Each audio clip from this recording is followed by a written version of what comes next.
춘천에 있는 오봉산을 소개합니다. 등산로 입구에 38선이 지나갑니다.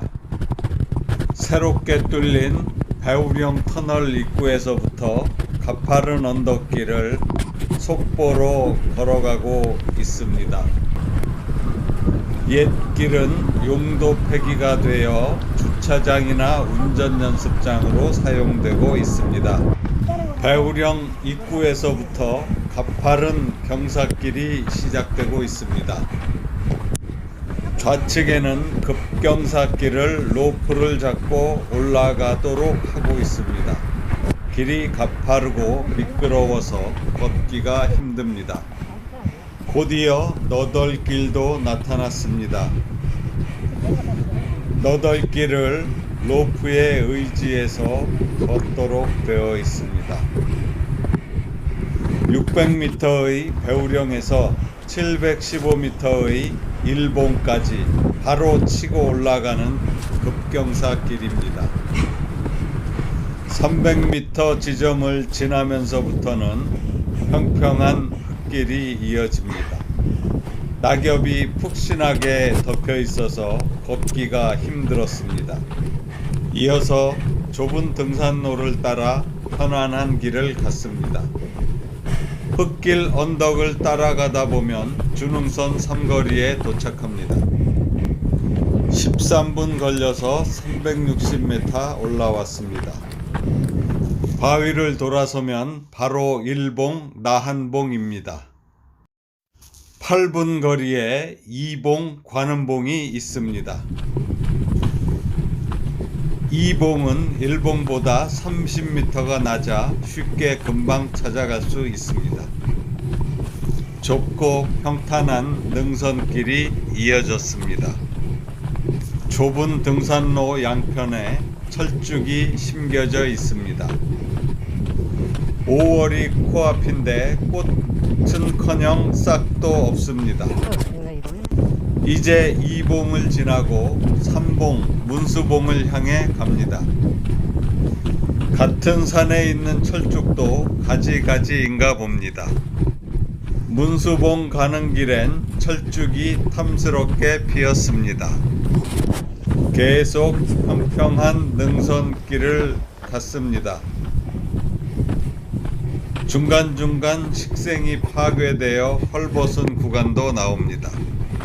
걷기 좋은 흙길이 계속 이어집니다. 가다 보면 좌측에 밑둥만 남은 고목이 두 그루 서 있습니다. 바로 언덕이 나오고 통나무길이 이어졌습니다. 오늘 용화산에서 오봉산까지 연계 등산을 합니다. 봉화산에서 고탈령을 지나 사여령 방향으로 가야 배우령이 나옵니다. 그런데 고탈령에서 수불무산 방향으로 잘못 들어갔습니다. 그래서 배우령 터널 입구부터 가파른 언덕을 2km 이상 속보로 치고 올라와서 발가락에 쥐가 올라왔습니다. 그런데 편한 길이 이어진 덕분에 풀린 것 같습니다. 계단길을 오르고 이어지는 흙길을 올랐습니다. 이제 언덕을 올라서면 3봉인 문수봉입니다. 문수봉을 지나 분홍색 철쭉이 흐드러지게 핀 능선길을 따라갔습니다. 소방서가 관리하는 오봉산 2지점을 지났습니다. 바위 등 위에 소나무가 피었습니다. 능선길에서 바라보는 풍경이 멋있습니다. 조금 전에 지나온 배우령길이 보입니다. 저 긴 거리를 어찌 걸었단 말인가. 돌길이 펼쳐졌습니다.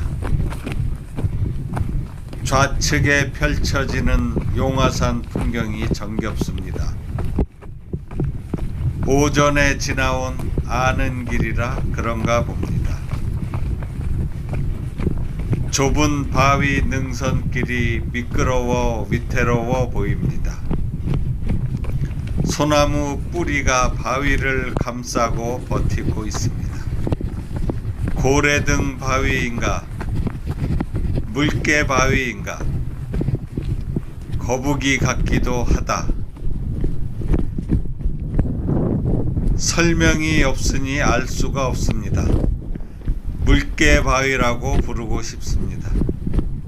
바위 위에 소나무 분재가 군락을 이루고 있습니다. 다시 좁은 능선길이 구불구불 펼쳐졌습니다.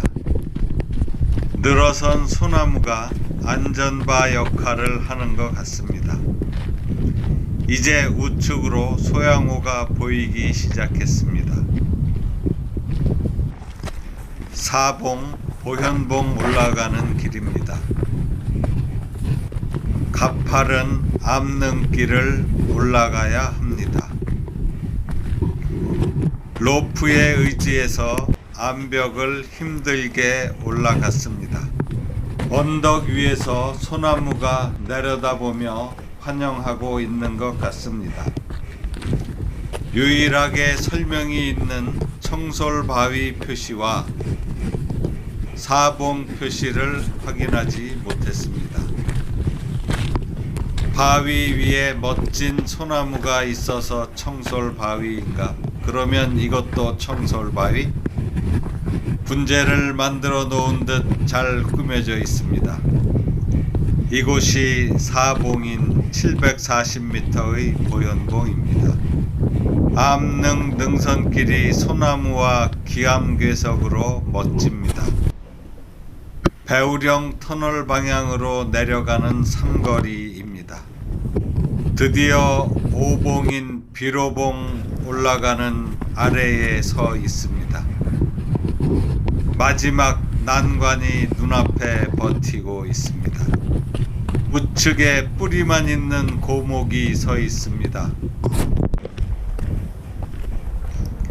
깎아지른 듯 가파르게 솟은 암벽을 로프의 의지에 마지막 힘을 내며 올라갑니다. 가파른 절벽이 앞을 가로막고 있습니다. 올라온 길을 되돌아 봤습니다.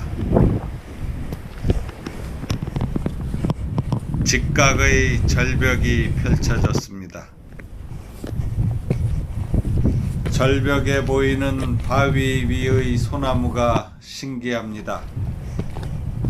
그 소나무들은 저 넓은 산을 놔두고 하필 흙 한 줌 없는 바위 위에 자리를 잡았나. 드디어 779m 오봉 비로봉 정상입니다. 1시간 2분 걸려서 2시 29분에 올라왔습니다.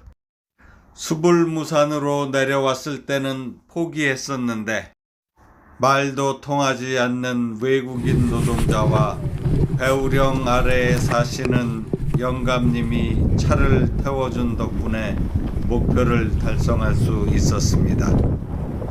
이제 하산길입니다. 오봉산 3지점을 지났습니다. 편한 흙길을 따라 가파른 경사길을 내려갔습니다. 다시 암릉 능선길이 나타났습니다. 계속 바위를 따라 능선이 이어졌습니다. 멋진 소나무 분재를 보고 있는데 우측에 튀어나온 바위가 있습니다.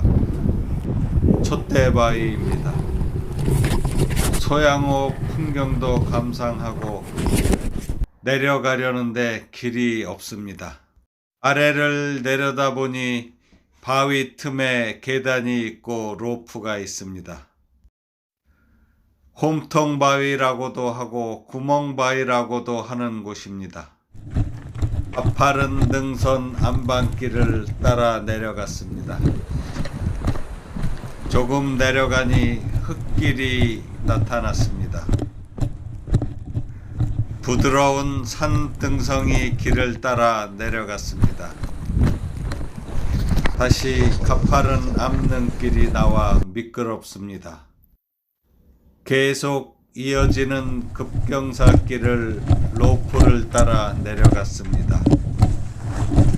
희한하게 넓은 V자 모양을 한 소나무가 나왔습니다.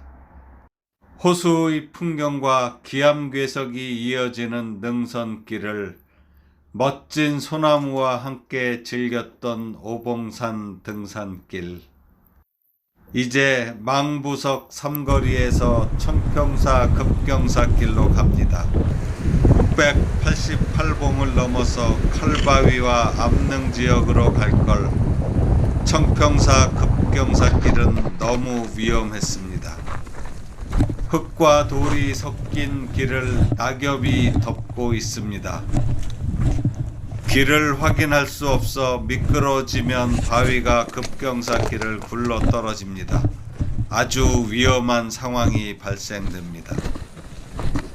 등산로 정비가 시급해 보입니다. 특히 해빙기는 매우 위험할 것 같습니다.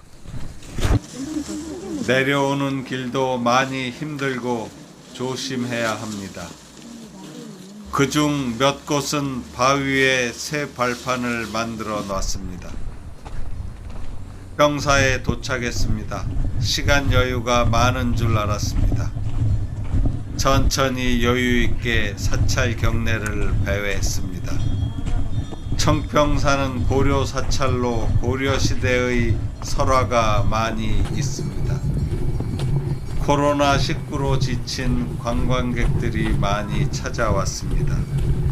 부처님 오신 날이 다음 주라 화려하게 꾸며놨습니다. 갑자기 주차장까지 가야 된다는 생각이 났습니다. 청평사에서 입구까지는 1.4km 거리입니다. 마음이 급해져 발길을 재촉했습니다.